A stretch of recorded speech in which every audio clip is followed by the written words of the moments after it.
Assalamualaikum warahmatullahi wabarakatuh.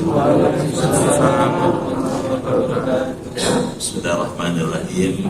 Alhamdulillah alladzi an'ama 'alaina bi ni'matil iman wal islam. Wassalamu ala sayyidi waladi adnan wa ala alihi wa ashabihi wa atba'ihi alladzina jahadu fi sabilir rahman. Amma ba'd. Yang terhormat Ketua dan Pengurus Yayasan Masjid Al-Kautsar, yang terhormat Ketua dan Pengurus DKM Masjid Al-Kautsar, Bapak Ibu hadirin dan hadirat sekalian, keluarga besar Majelis Ta'lim Masjid Al-Kautsar yang dimuliakan dan dirahmati Allah SWT. Mengawali kaji kita malam ini marilah dengan sesama kita manjatkan doa. Yang pertama, semoga Bapak Ibu yang hadir beserta keluarga di rumah selalu dalam perlindungan Allah SWT, diberi kesehatan, keimanan, ketakwaan, keberkahan, kemajuan, kebahagiaan lahir batin, dijauhkan dari wabah, penyakit, malapetaka, teror, kejahatan, dan lain-lain. Kedua, kita berdoa buat keluarga besar Al-Kautsar yang hari ini sedang sakit. Kita doakan Allah angkat penyakitnya, Allah kembalikan kesehatannya sehingga dapat kembali aktif sebagaimana sedia kala. Yang ketiga, kita tidak lupa mendoakan saudara-saudara kita di Gaza, di Libanon, di Yaman, di Suriah yang terus bergolak dalam kesulitan yang sampai sekarang masih belum selesai. Semoga Allah memberikan pertolongan, diberikan keselamatan, dan diberikan oleh Allah kemerdekaan. Mengenalkan doa itu, marilah kita bacakan umur Quran Al-Fatihah.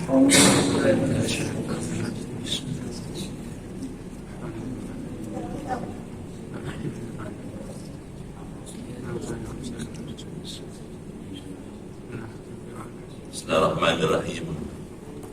Ya Fattah ya Alim, iftah abwaaba qulubina bi nuri ma'rifatika wa akhrij alaina min dhulumatil jahli wal wahmi ila nuril fahmi wal ilmi waftah alaina abwaaba ilmika kama fattahtaha ala anbiya'ika wa ulamaika al-mutaqaddimin al-mutaakhirin wansur alaina rahmataka ya dzal jalali wal ikram.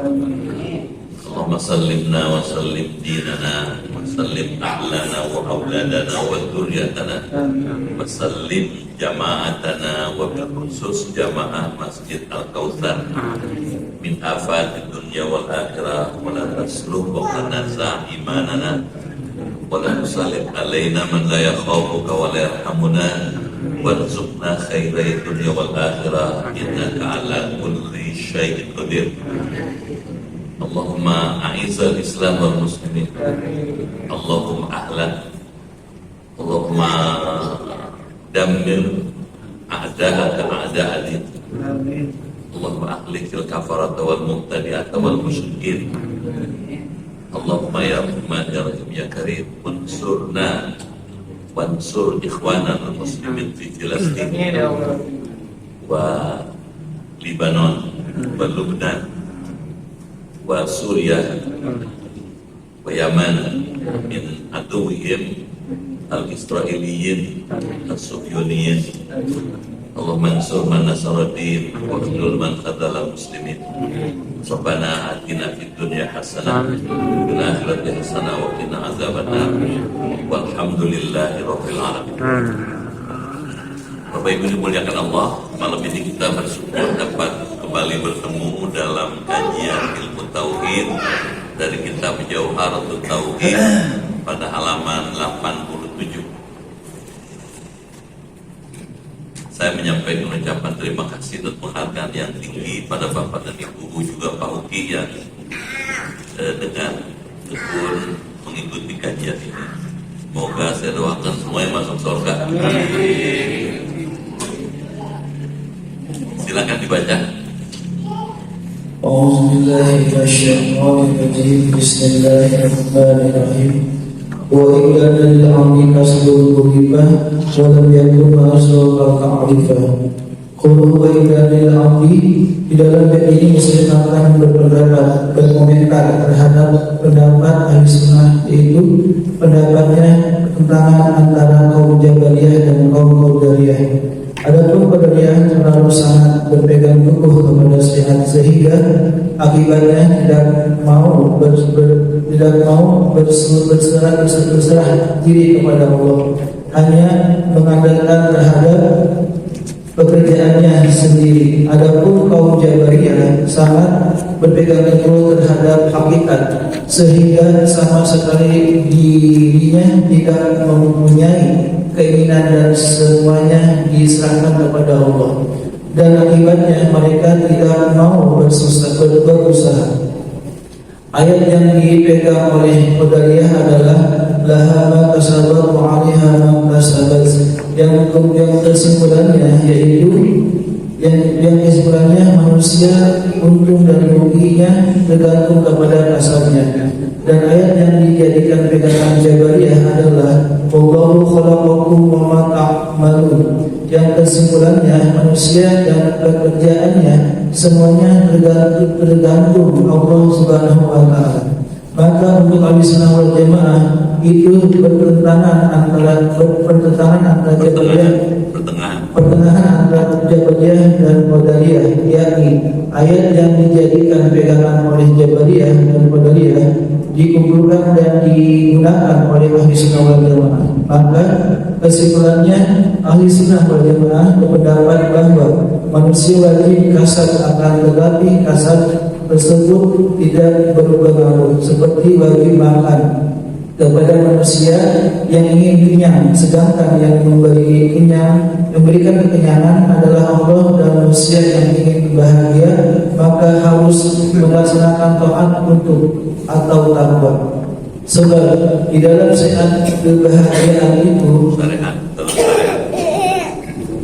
di dalam syariat kebahagiaan itu kehendak Allah. Jadi takwa tersebut pada hakikatnya tidak mempunyai pengaruh terhadap kebahagiaan manusia. Sebab firman Allah dalam Al-Quran, wallahu khalaqakum wa ma ta'malun. Jadi syariat itu harus disambut dengan perjuangan, sedangkan hakikat itu harus disambut dengan keyakinan. Dan inilah hikmahnya manusia diberi akal. Dengan akal manusia harus berjuang, dan dengan hati manusia harus berserah diri kepada Allah. Qauluhu wa indana lil abdi, artinya menurut Ahlussunnah wal Jamaah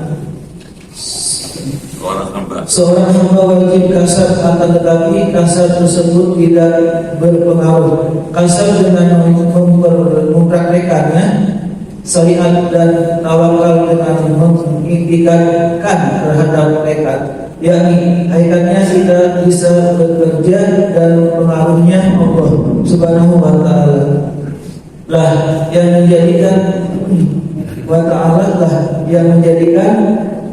yang menciptakan kata ketahuilah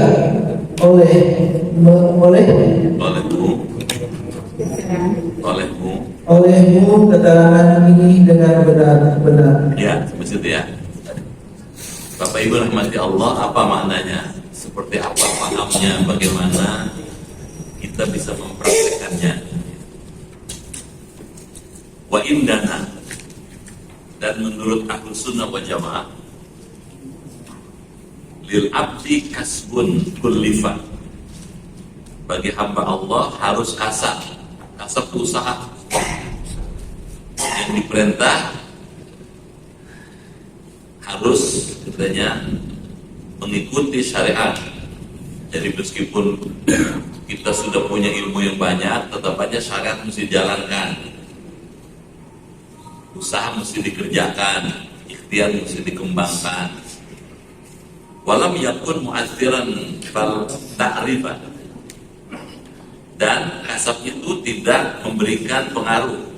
Maka katanya, Pak, tadi Pak, mengertilah ini ngomong apa nih, kan gitu pertanyaannya, bicara apa nih gitu.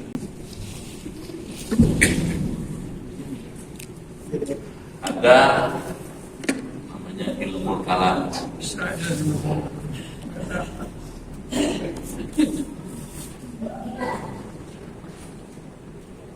kalam.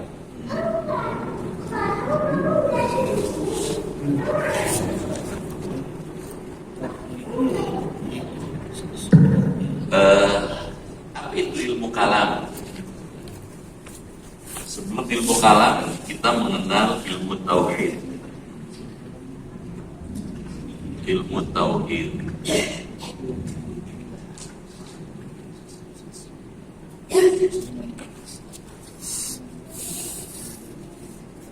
Ini ilmu tauhid.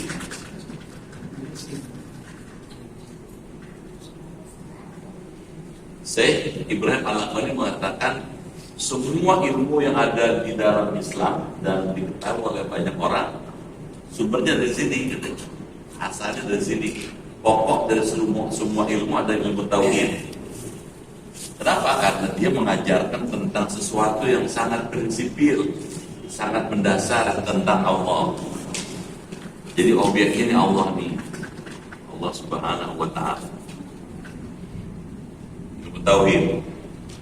Dalam perkembangannya, ilmu tauhid kemudian berkembang menjadi filsafat ilmu tauhid.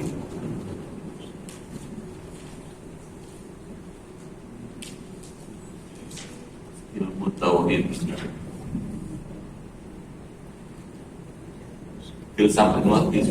Filsafat ilmu tauhid ini adalah ilmu kalam. Bisa tangkap ya?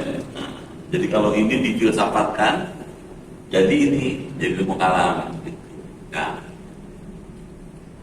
kalau dalam ilmu tauhid kita misalnya mengenal sifat Allah, zat Allah, af'al perbuatan Allah, asma Allah ada di sini. Kalau di sini mana? Kan gitu pertanyaannya. Nah, aplikasi atau pelaksanaan daripada ilmu tauhid itu muncul ilmu kalam. Ketika dipraktekkan di tengah masyarakat, ada pikiran-pikiran berkembang di masyarakat. Nah, ketika kita belajar ilmu kalam, nanti kita mengenal ada namanya Qadariyah.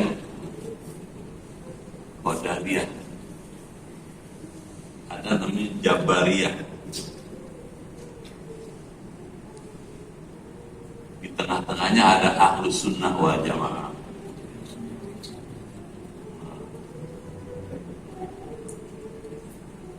Nah, gitu. Dia ada di tengah-tengah di antara Qadariyah dengan Jabariyah, gitu ya.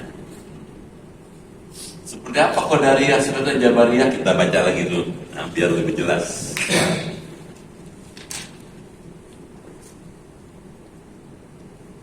Tahu? Wa indana lil abdi. Di dalam bait ini, jadi Syekh Ibrahim Al-Laqani itu menyusun ilmunya, ilmu tauhid dengan bait syair. Karena bait syair tidak semua orang ngerti, maka perlu klarifikasi, penjelasan. Dijelaskan dalam kitab ini. Bisa tangkap? Diuraikan tiap-tiap bait itu. Di dalam bait ini musannif akan berkomentar. Penulis kitab ini berkomentar terhadap pendapat Ahlus Sunnah wal Jamaah, yaitu pendapatnya pertengahan. Bapak lihat, dia ada di antara Qadariyah dengan Jabariyah. Di tengahnya ada Ahlus Sunnah wal Jamaah. Itu sebabnya orang Ahlus Sunnah disebut kalangan wasatiyah.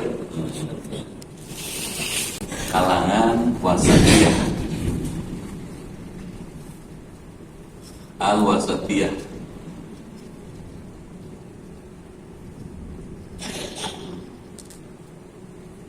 Kalangan pertengahan, moderat.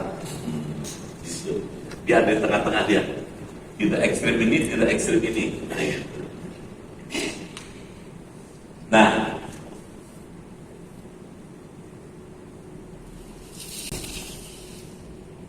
antara kaum Jabariyah dan kaum Qadariyah. Jadi Ahlus Sunnah ada di antara Jabariyah dengan Qadariyah, atau antara Qadariyah dengan Jabariyah. Adapun Qadariyah terlalu sangat berpegang teguh kepada syariat, Jadi kalau Qadariyah ini sangat menekankan pentingnya syariat. Syariat sangat menekankan ini. Jadi syariat itu aturan, perilaku, amal, perbuatan itu syariat. Sehingga akibatnya tidak mau berserah diri kepada Allah.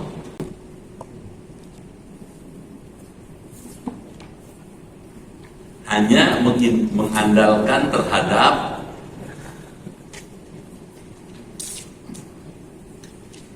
pekerjaannya sendiri.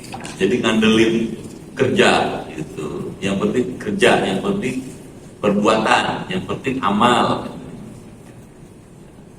Kalau amalnya bagus ya pasti bagus dong hasilnya gitu.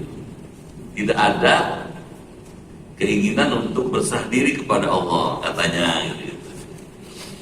Adapun kaum Jabariyah sangat berpegang teguh kepada hakikat. Kebalikannya. Kalau yang ini sangat menekankan pada hakikat. Hakikat itu esensi. Hakikatnya aja gitu.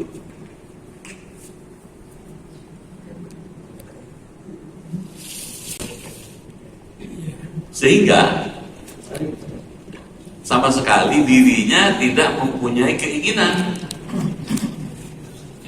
dan semuanya diserahkan kepada Allah Ta'ala. Jabariyah semuanya tergantung Allah, dan akibatnya mereka tidak mau berusaha, nggak mau kerja, nggak mau usaha, nggak mau ikhtiar. Ayat yang dipegang oleh kalangan Qadariyah adalah laha ma kasabat, baginya apa yang dia usahakan, wa 'alaiha maktasabat, bagi mereka juga apa yang mereka kerjakan.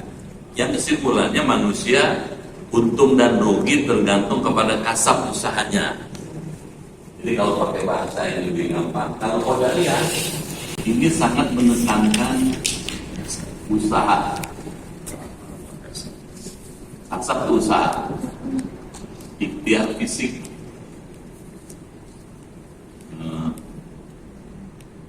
Jadi hidup ini mesti ikhtiar fisik, mesti usaha. Semuanya tergantung usahanya. Kalau usahanya bagus, hasilnya bagus, untung. Kalau saya nggak ada, ya rugi, nah gitu. Jadi sangat-sangat orientasi pada syariah. Ini kalau Qadariyah.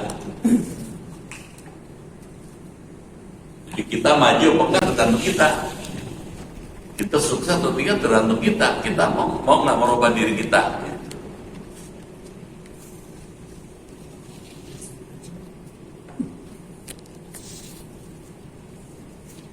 Terus kita lanjut lagi. Dan ayat yang dijadikan pegangan Jabariyah yang bawah adalah wallahu khalaqakum wa ma ta'malun katanya. Allah telah menciptakan kamu dan apa yang kamu usahakan. Yang kesimpulannya manusia dan pekerjaannya semuanya tergantung Allah SWT. Ini sangat tergantung pada Allah. Tergantung pada Allah. Kalangan ini tidak mementingkan ikhtiar usaha. Kalau ini usaha dong. Kalau saya mau maju saya mesti usaha. Kalau saya nggak usaha ya hasilnya ya sesuai dengan usaha saya gitu. Sedikit usahanya sedikit hasilnya, banyak usahanya banyak hasilnya. Kalau yang ini saya begini tergantung Allah. Akhirnya nggak mau usaha, bisa tengok, pasrah aja gitu. Nah, kalau pakai bahasa yang lebih gampang, kalau yang ini biasanya suka dianggap manusia itu kayak wayang. Wayang itu bagaimana dalam? Maksudnya dia baik, dia buruk tergantung dalangnya. Gatot kaca mau dibikin jelek ya bisa tergantung dalangnya. Gatot kaca menjadikan bagus, pahlawan juga tergantung dalangnya. Jadi orang ini sangat tergantung pada Allah. Bahkan kalau Jabariyah, orang mencuri itu, saya mencuri karena Allah nyuruh. Di zaman Khalifah Umar ada orang mencuri terus ditangkap. Waktu ditangkap, apa saya sudah mencuri? Saya mencuri karena menghadap Allah nih. 2 kali dihukum dia. Hukuman karena mencuri dipotong tangannya dan dicambuk karena menggunakan Allah untuk alasan kejahatan. Itu tahu ya? Nah, Ahlussunnah wal Jamaah di kalangan wasatiyah berserah diri pada Allah penting, tapi usaha tidak boleh lupa. Nah, gitu. Kita tahu kan? Tawakal perlu, tapi usaha tetap jalan. Nah, contohnya nih kalau Ahlussunnah bilang, Nabi Muhammad pernah lihat ada orang datang bawa kendaraan, bawa unta. Anda mengatakan sudah begitu, sudah tahu, terus ditinggal kendaraannya, dipanggil sama Nabi. Saudara, kenapa sudah ditinggal? Saya tawakal pada Allah. Kata Nabi, cang-cang heula. Ikat dulu, sudah diikat baru. Gitu. Paham betul? Jadi ikatnya itu ikhtiar. Menyerahkan dirinya kepada Allah, inilah. Nah itu Ahlussunnah pokoknya gitu. Kita berserah diri pada Allah perlu. Bapak ibu nih, kalau nggak berserah diri pada Allah, tidak tawakal, duduknya nggak jong-jong. Apa jong? Nggak tenang, khawatir aja. Nah, kenapa kita tenang duduk nyaman? Kenapa? Bismillahi tawakkaltu 'alallahi la haula wala quwwata. Saya serahkan kepada Engkau ya Allah, rumah, harta, istri, anak, suami, macam-macam kepada Engkau ya Allah. Maka Bapak duduk tenang. Kenapa? Tawakal. Jadi ada ikhtiar, tapi tawakal pun berserah diri perlu. Kalau ini ikhtiar dulu diadelin, Allah nonton aja deh, gitu. Kalau ini nih, lu tahu nggak? Kalau ini semuanya tergantung Allah. Sampai berbuat nggak baik juga dibilang Allah yang nyuruh.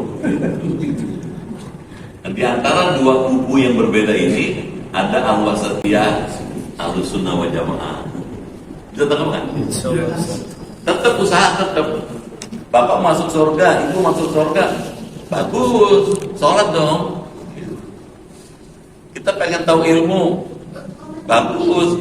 Kalau pengen tahu ilmu, belajar dong. Nah, belajar itu ikhtiar. Sudah belajar, serahkan pada Allah. Masa sih udah belajar nggak dapat? Itu Ahlussunnah. Cara berpikir Ahlussunnah wal Jamaah. Kalau yang ini, kenapa kamu nggak belajar? Ya, saya begini karena Allah punya mau. Jadi nggak maju-maju. Saya nggak maju karena Allah punya mau. Nggak bisa begitu. Makanya ini yang ini melengkapi. Di kekurangan di sini ada di sini, kekurangan di sini ada di sini. Bisa tahu ya? Ini baru 3 nih. Padahal yang ini banyak nih. Ini 73. Ada Syiah, ada Mu'tazilah.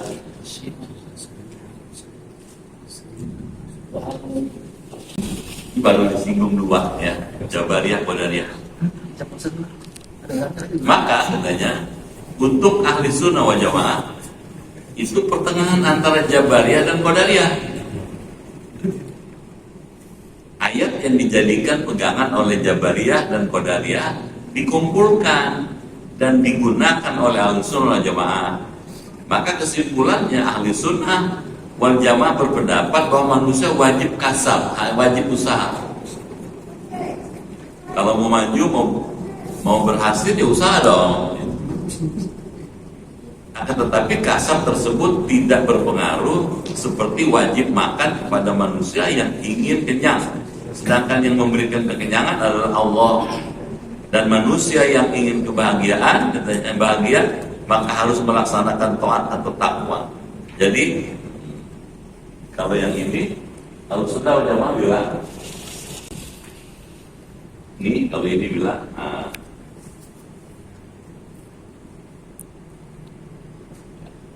kalau cita-citanya ingin masuk surga, maka saran ini harus sunnah wajib usaha, wajib.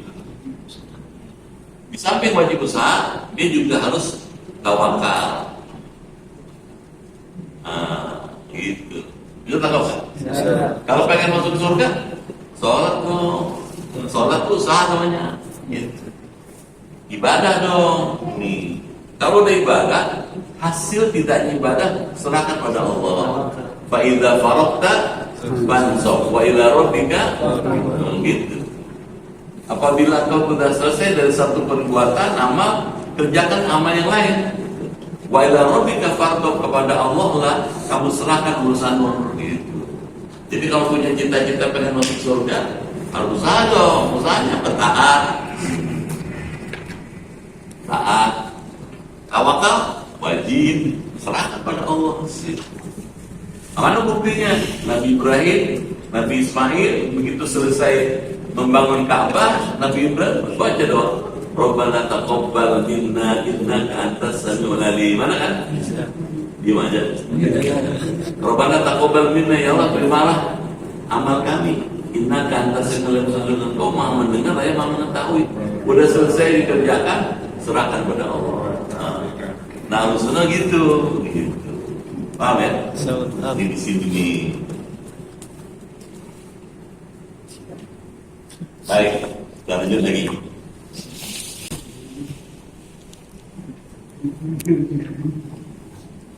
Terus mana dalilnya? Dalil yang dipakai Jabariyah dengan Qadariyah juga tetap dihormati oleh Ahlussunnah. Sebab firman Allah dalam Al-Quran, Wallahu khalaqakum wa ma ta'malun, katanya. Dan Allah lah yang menciptakan kamu, katanya, serta apa yang kamu lakukan.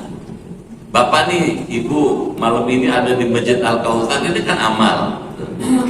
Amal yang Bapak lakukan sekarang ini tercipta karena hidayah, ilham yang dari Allah. Mungkin kemarin tuh tadi panggil tuh kapan begitu ingin malam Sabtu ngaji, ada nggak gitu? Bapak sudah dapat petunjuk, sudah dapat hidayah dari Allah. Nah, untuk bisa terrealisasi dengan baik itu hidayah, Allah memberikan kemudahan jalannya lancar, nggak ada tamu, nggak ada masalah, badannya sehat, jalannya lancar, nggak ada tamu, nggak ada masalah, badannya sehat. Itu cara Allah untuk mendorong kita. Gitu. Jadilah amal nih duduk di Masjid Al-Kautsar. Jadi Ahlussunnah tetap mengatakan untuk mencapai sesuatu tetap mesti usaha, nggak bisa diam aja,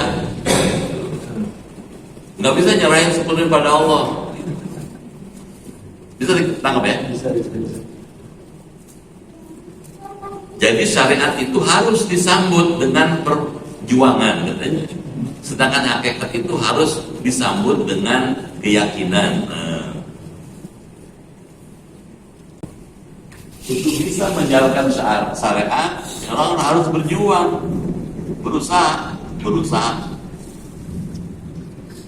Untuk bisa mendapatkan hakikat, orang mesti yakin.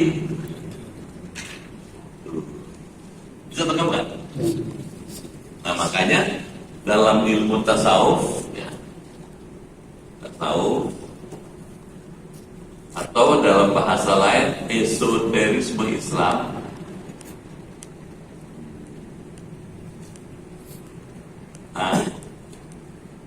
agama Islam itu isinya syariat, tarekat, hakikat, baru makrifat. Itu tahu kan? Kalau bilang, kalau Anda mau tahu apa isi Islam, isi 4 gitu. Ada syariatnya, ada tarekatnya, ada hakikatnya, ada ma'rifatnya gitu. pasti dijalanin. Gitu. Nah, Ahlussunnah bilang syariat ini tidak hanya diomong, mesti diusahakan. Kalau pengen masuk surga, sholat itu kan usaha, benar nggak? Untuk bisa menjalankan syariat orang mesti puasa itu kan usaha.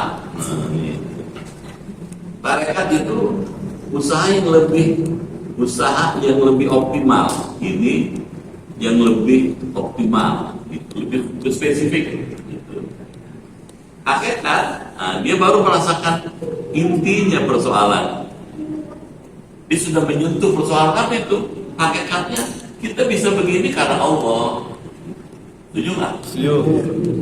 Bapak, ibu nih, bapak bisa datang di Masjid Al-Kautsar hari ini juga atas ambilnya Allah. Tanya, kapan ambilnya Allah? Allah memberikan petunjuk berupa hidayah.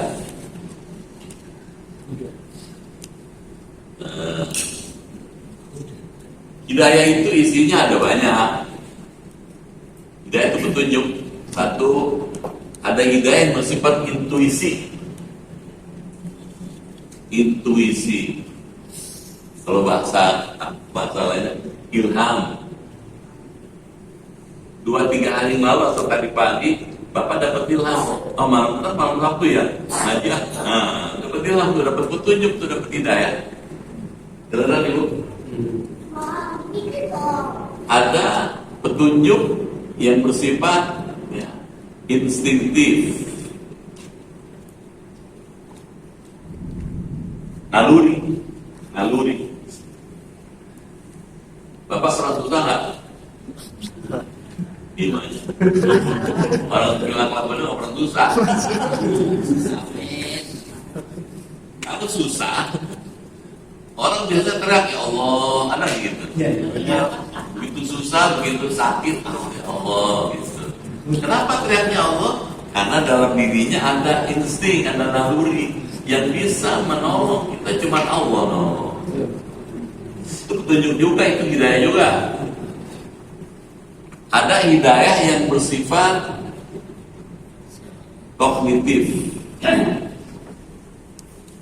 Kognitif itu akal. Dulu kita lahir gak bisa baca, gak bisa nulis. Sekarang udah bisa macam-macam. Itu akal bapak dikembangkan, akal ibu dikembangkan Allah dengan hidayah. Berkembang terus. Ada hidayah yang bersifat direktif. Direktif.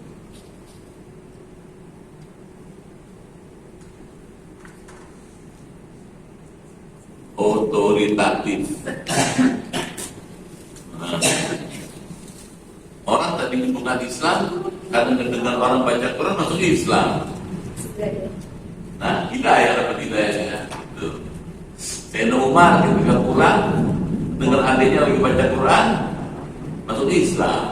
Itu hidayah yang bersifat otoritatif datang dari Allah.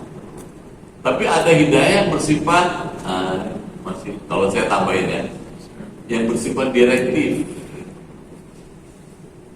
Direktif itu taufik. Apa bedanya hidayah dengan taufik? Kalau hidayah sekaligus. Kalau taufik dibimbing. Pak, di mana Masjid Al-Kautsar? Oh, sana terus saja. Nanti di depan taman dan sebelah kanan. Itu namanya ngasih taufik, ngasih bimbing, ngasih hidayah. Pak, di mana Masjid Al-Kautsar? Sini Pak. Ini dia masjidnya. Silakan mau sholat, mau baca Quran, mau wudu begitu. Nah, dia taufik namanya. Jadi orang dapat taufik sudah pasti dapat hidayah. Betul? Betul. Orang dapat hidayah belum tentu dapat taufik. Gimana naranya? Di mana Pak Masjid Al-Kautsar? No. Terus aja. Belum sampai ke sana berekok dia. Ngasar. Terus kalau taufik, di mana Pak Masjid Al-Kautsar? Sini Pak, pasti nyampe. Yang Muslim di Kelapa II banyak, dapat hidayah tuh sebagai Muslim, tapi dapat taufik segini cuma. Ini yang paling mahal nih. Orang lain lagi enak nyaman di rumah, kita ngaji. Luar biasa. Ada gerimis lagi. Itu nama-nama males. Begitu berangkat, aduh gerimis. Sudah belum datang ustadznya. Enggak, sudah dijemput tuh Pak Firman tuh katanya. Ya, siapa tahu sakit. Udah baik, udah pulang. Siapa tahu sakit lagi ini malah.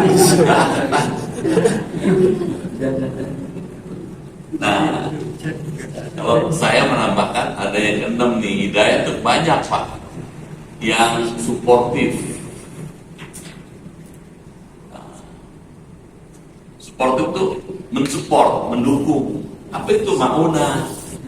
Bapak sudah dapat ilham, dia dapat ilham. Malam Sabtu ngaji lah. Udah tuh, udah kuat gitu.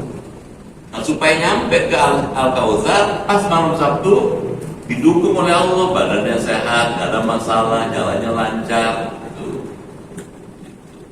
Ya kan? Tekadnya kuat, nyampe.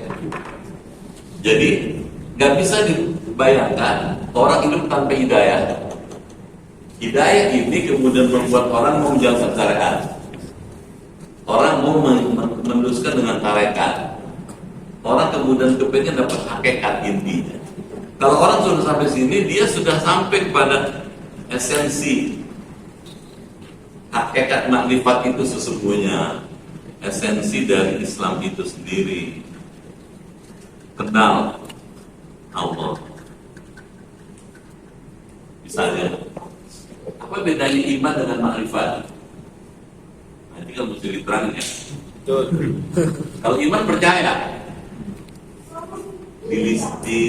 dikedali, dilafalkan, kemudian dibenarkan dalam hati, dilaksanakan dengan perbuatan, itu iman. Tapi kalau orang makrifat, dia bukan cuma diucapkan, semua yang dia lihat ini adalah ekspresi dari adanya Allah. Begitu Bapak lihat matahari, di pikiran Bapak ada Allah. Gimana?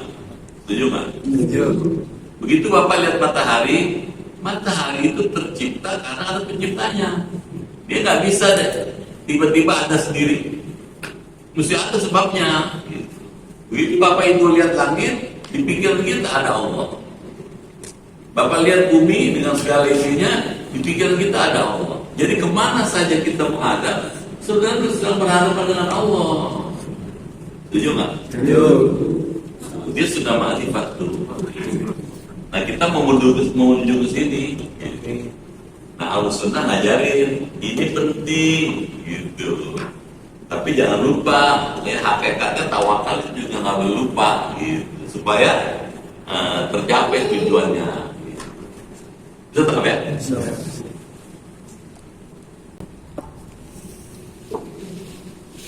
Kalau pakai bahasa yang lebih gampang, Ahlussunnah lebih realistik dibandingkan yang lain, tanpa meninggalkan nilai-nilai rohaninya, tawakal gitu, karena iman. Dan inilah katanya hikmahnya manusia diberi akal, gitu. Jadi kenapa manusia dikasih akal? Ada hikmahnya, supaya mikir, menggunakan akalnya untuk bisa mengenal Allah, dibimbing dengan Quran. Dengan akal manusia harus berjuang katanya. Dan dengan hati manusia harus berserah diri kepada Allah. Jadi ada akal, ada hati.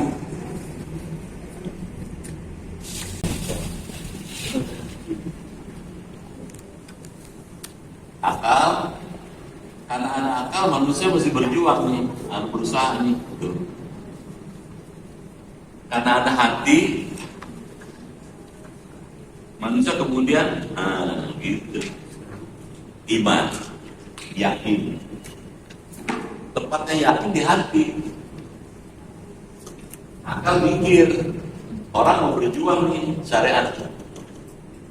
Jadi akal penting, hati penting. Dua-duanya sangat mendukung berlangsungnya kehidupan manusia. Kalau akal doang, akal saja, ya. Nanti kayak orang barat, ya. Otak penting, otak mesti cerdas, hati terserah aja, ada urusan. Kalau Islam, otak penting, hati penting juga, karena yang mengarahkan kita hati. Setuju nggak? Kata Nabi, inna fil jasadi mudghah, sesungguhnya di dalam jasad manusia ada segumpal darah. Idza saluhat, kalau gumpalan itu baik, saluhat sair jasadi kullu, maka baik semuanya amalnya. Apabila buruk, buruk semuanya. Apa itu? Itulah hati manusia. Makanya dilihat oleh Allah bukan tampilan fisiknya, tapi hatinya. Karena apa? Ngomongnya hakikat. Kalau akal ngomongnya syariat yang nyata-nyata, yang korporir kata orang Belanda, yang berjasa. Qauluhu wa indana lil abdi, artinya menurut Ahlussunnah wal Jamaah, seorang hamba wajib kasab, wajib usaha. Akan tetapi kasab tersebut tidak berpengaruh. Usaha itu tidak berpengaruh. Kasab dengan mempraktekkan syariat dan tawakal dengan mengindahkan atau mengitikadkan terhadap hakikat. Yang hakikatnya kita bisa bekerja dan pengaruhnya Allah SWT yang menciptakan. Ketahuilah olehmu keterangan-keterangan ini yang dengan benar. Jadi kita bisa menjalankan syariat dengan baik itu harus didukung dengan hakikatnya. Amal yang bagus kita lakukan harus juga disertai dengan tawakal kepada Allah. Jangan gini saja tanpa ini. Berarti jangan gini aja tanpa ini. Itulah Ahlussunnah wal Jamaah. Alhamdulillah. Ya. Apakah paham-paham seperti Qadariyah itu masih ada nggak? Ada, Pak. Ada, cuma tidak banyak gitu. Ya. Karena dia termakan oleh zaman, oleh waktu, oleh perkembangan teknologi, makin lama makin susut gitu. Tapi Ahlussunnah ada di mana-mana. Ada di mana-mana. Mungkin bisa dikasih contoh apa yang Jabariyah, yang Qadariyah sama Ya.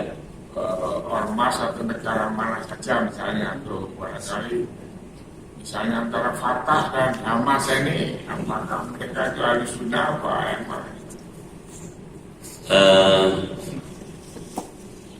Kalau ormas kayak apa? Gini, yang sekarang bergerak itu, yang sekarang sedang mengalami konflik Palestina itu, ada fraksi-fraksi, ada fraksi yang kompromistis. Itu fraksi Fatah. Fatah ini umumnya Ahlussunnah wal Jamaah. Umumnya dipimpin dulu Yasser Arafat, sekarang Mahmud Abbas presidennya. Sementara yang kedua Hamas ini tidak kompromistis. Dia nggak mau tahu, ini tanah kami katanya, kami mesti ambil alih gitu. Caranya gimana? Di bumi hanguskan ke Israel, nggak ada urusan gitu. Nggak ada kompromi-kompromian gitu. Meskipun sama-sama Palestina, yang menggerakkan Hamas sebahagian tokoh-tokohnya umumnya dari Syiah. Itu sebabnya begitu Hamas bergerak, Libanon yang asalnya dari Hizbullah itu Syiah ikut campur gitu. Yaman, Houthi itu Syiah ikut campur gitu, Pak. Suriah yang sebagiannya ada Syiah ikut campur. Jadi yang sekarang bertempur itu kalau dilihat dari esensinya hukumnya orang-orang yang mengikuti paham Syiah. Itu sebabnya garis edarnya, garis linknya itu ke Iran. Itu, Pak.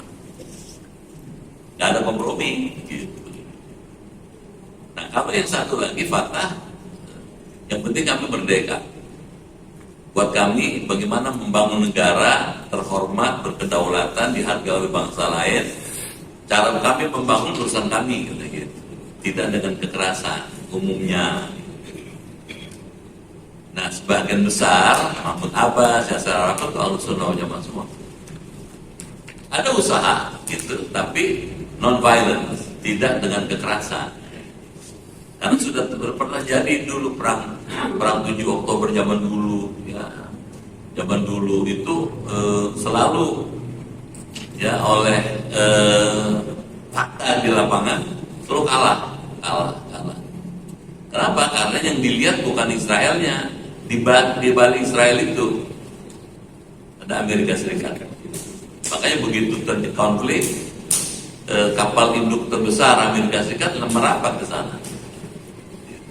Karena menurut Amerika Serikat yang kerja bukannya Hamas ini, Iran. Gitu.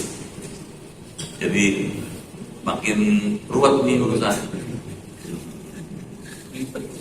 Terus gimana? Kan gitu pertanyaannya. Kita tidak melihat dia Syiah atau dia Sunni atau dia Jabariyah atau Qadariyah. Kita lihat aspek kemanusiaannya. Karena dia manusia, hidupnya seperti itu, dihancurkan, dibombardir dengan sangat zalim. Ya, sebagai manusia kita mesti paling tidak ada usaha doa minimal. Itu Pak kalau mau konkret-konkretan. Gitu ya. Saya mesti minum dulu nih. Mohon maaf ya.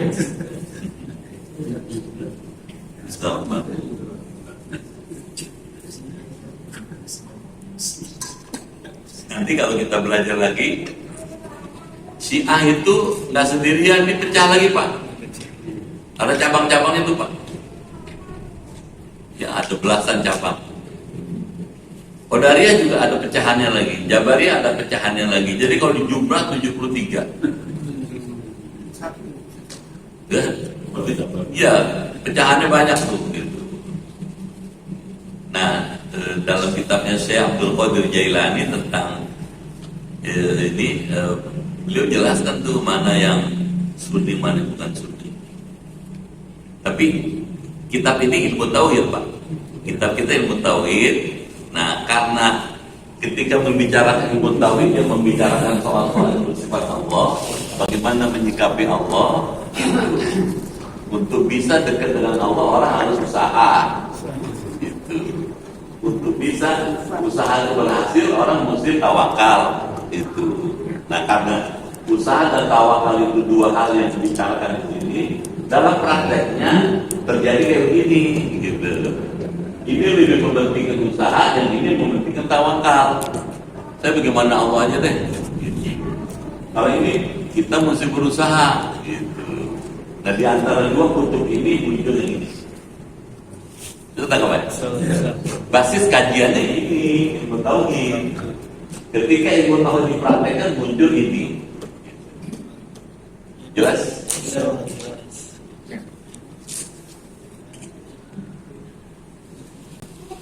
Dan itu nanti bisa dibaca dalam praktek di masyarakat internasional. Kayak tadi itu ditanya Pak Witan. Gimana gerakan itu muncul dan kemudian saling bersambut. Gitu. Ada apa nama Asy'ariyah apa itu? Cabang itu ya? Asy'ariyah. Asy'ariyah. Asy'ariyah itu Ahlussunnah. Ahlussunnah gitu. Kenapa disebut Ahlussunnah dengan Al-Asy'ariyah? Karena ada imam namanya Imam Abu Hasan Al-Asy'ari. Beliaulah yang kemudian banyak memberikan informasi tentang seperti apa Ahlussunnah wal Jamaah itu. Beliau itu banyak. Nah, tulisan atau kitab Imam Abu Hasan Al-Asy'ari ini kemudian dicerna oleh Syekh Ibrahim Al-Laqani. Jadilah kayak begini gitu.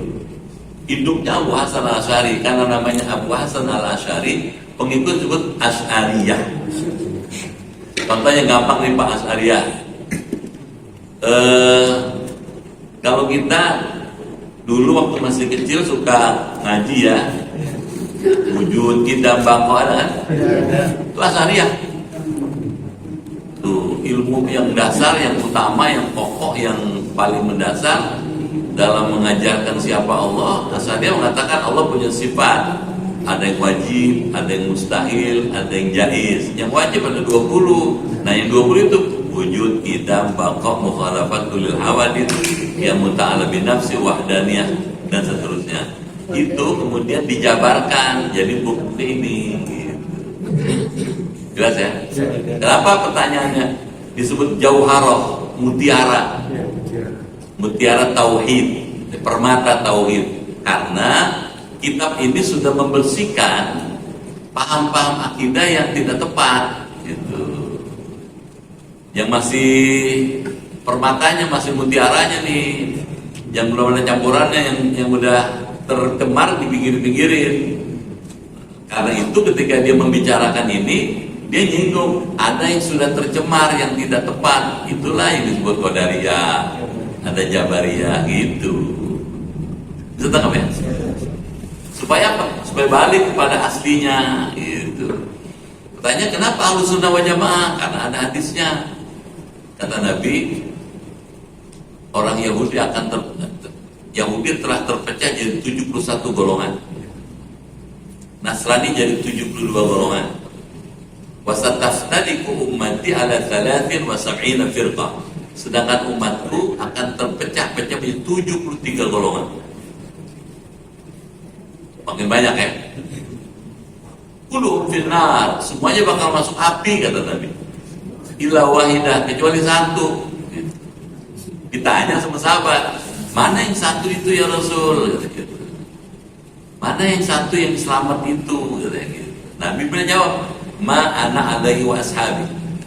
Apa yang saya lakukan ditiru oleh mereka, itulah Ahlus Sunnah wa ashabi. Dan apa yang dilakukan oleh sahabat-sahabatku Abu Bakar, Umar, Utsman, Ali, mereka ikutin. Wal jamaah. Dari Ahlus Sunnah wal Jamaah itulah yang kemudian dianggap yang selamat dari 73 itu. Nah, kitab ini itu haluannya Ahlus Sunnah wal Jamaah. Jelas ya? Makanya dulu kan ngajinya ada wujud, ada idam, ada bako kan? Gitu.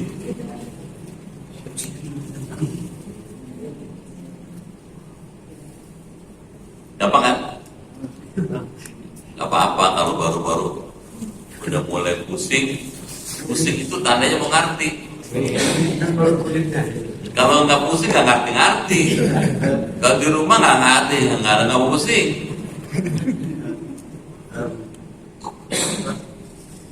Ada di ahli sunnah, mereka mengatakan ahli sunnah. Sedangkan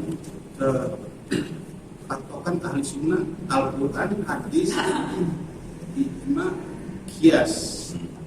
Nah, mereka yang mengatakan ahli sunnah juga hanya patokannya Al-Quran dan hadis. Nah, itu sebetulnya mana yang ahli sunnah? Ya, dalam perjalanannya Ahlus Sunnah wal Jamaah itu mengalami dinamika.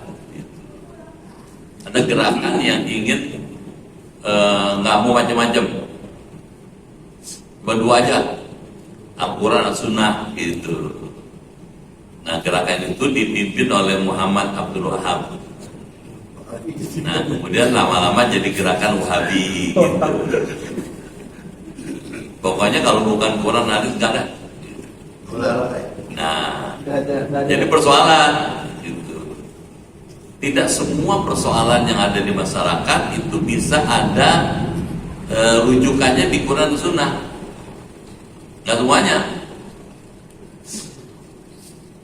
Contoh, misalnya nih, khamar, arak kan? Arak di Quran ada, tapi bir, brandy, whisky, martini, nggak ada. Itu gimana hukumnya bir? Gitu. Nah, untuk bisa memutuskan hukumnya bir digunakan metode. Karena di Quran nggak ada sebutannya bir, minuman itu. Di hadis juga nggak disebut bir sebagai minuman. Digunakan metode qiyas. Gitu.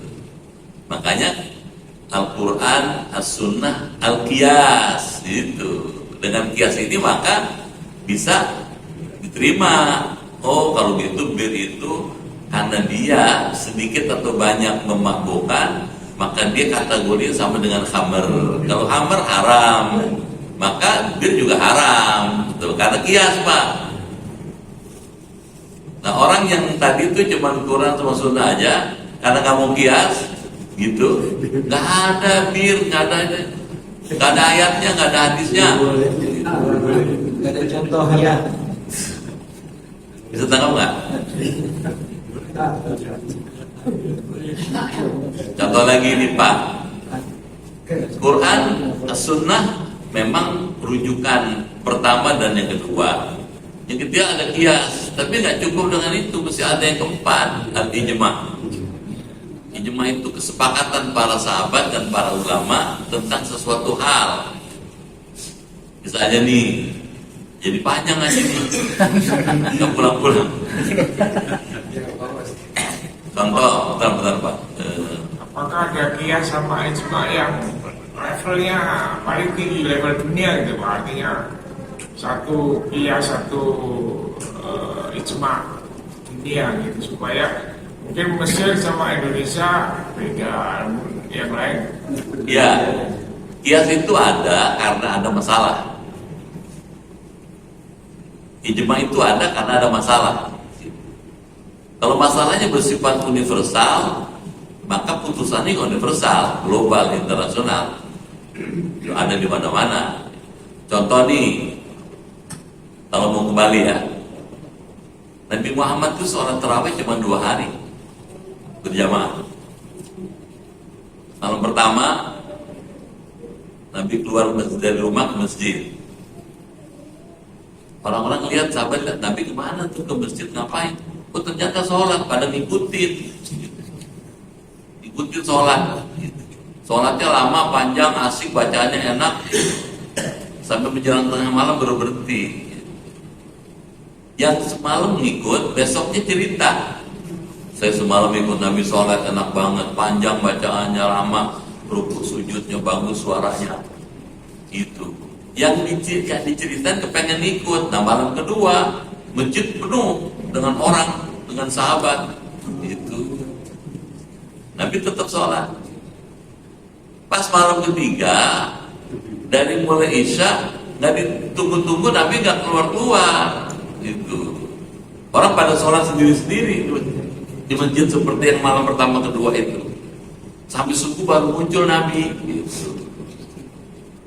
Nah, setelah sholat subuh Nabi terus khutbah pidato. Kata Nabi, tidak tertutup apa yang kamu lakukan di sini semalam dari rumah saya. Maksudnya saya tahu semua yang kamu kerjain semalam. Saya sengaja tidak keluar semalam, katanya. Karena katanya ini saya khawatir, katanya Allah akan mewajibkan sholat tarawih itu. Kalau saya semalam keluar, turun malaikat Jibril, tarawih wajib, bonyok kita enggak. Saya sengaja tidak keluar karena khawatir malaikat Allah mewajibkan sholat tarawih. Ini khasyitu an tuftarada alaikumus shalah. Saya khawatir, kata Nabi, Allah akan memfardukan sholat tarawih itu, gitu.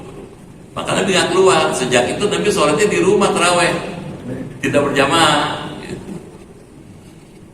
Sampai Nabi wafat. Begitu Nabi wafat, di zaman Khalifah Abu Bakar Siddiq tetap membiarkan aja. Sahabat pada sholat sendiri-sendiri, tuh tarawih sendiri-sendiri, nggak ada jadi imam. Begitu Abu Bakar Siddiq wafat, dipimpin oleh Umar bin Khattab. Lah Umar bin Khattab kemudian menggagas, menginisiasi.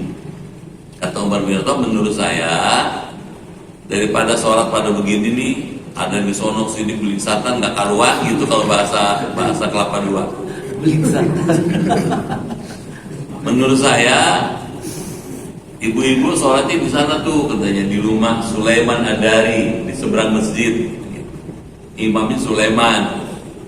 Bapak-bapak laki-laki sholat di sini berjamaah. Nah, inisiasi dari Umar bin Khattab itu disetujui oleh seluruh sahabat. Semuanya sahabat setuju. Nah, sejak itu orang kalau tarawih berjamaah. Sampai sekarang itu ijma namanya. Jadi mendunia sampai sekarang di mana-mana, Mekah, Madinah, Mesir, Aqsa tuh kalau tarawih ya gak berjamaah, nggak ada sendiri-sendiri. Nah, orang yang cuma ngikut Al-Quran dan Sunnah aja, nggak pakai ijma, nggak mau tarawih dia. Mau tarawih, tapi nggak tarawih di masjid, dua kali. Jadi makin tipis tuh Pak, makin sedikit. Tidak, perbendaharaannya tidak banyak, ya sempit. Pertanyaannya, ikut Umar itu salah apa enggak? Apa bid'ah? Gitu pertanyaannya. Jawabannya, ada ikutannya. Kata Nabi, alaikum bisunnati. Nanti kalau saya wafat, kamu akan menghadapi banyak perbedaan pendapat. Ketika itu katanya, fa'alaikum bisunnati, hendaklah kamu ikut sunnahku katanya. Wa sunnatul khulafair rasyidin, dan sunnah khalifahku yang 4. Termasuk itu Umar. Nah, gagasan Umar yang disepakati oleh para sahabat sebagai ijma sholat tarawih itu adalah mengacu pada itu. Jadi kalau kita sholat tarawih berjamaah bukan bid'ah. Kita tahu nggak? Ada rujukannya hadis Nabi. Cuma nih ngaji begini kalau diterusin lama-lama kurus semua nih. Cukup dulu ya. Jadi dikit-dikit ya. Nanti dikit-dikit lama-lama jadi bukit. Gitu ya. Baik. Kita baca doa. Tolong ditandain ya. Halaman 89, 2 baris dari bawah. Al-Fatihah.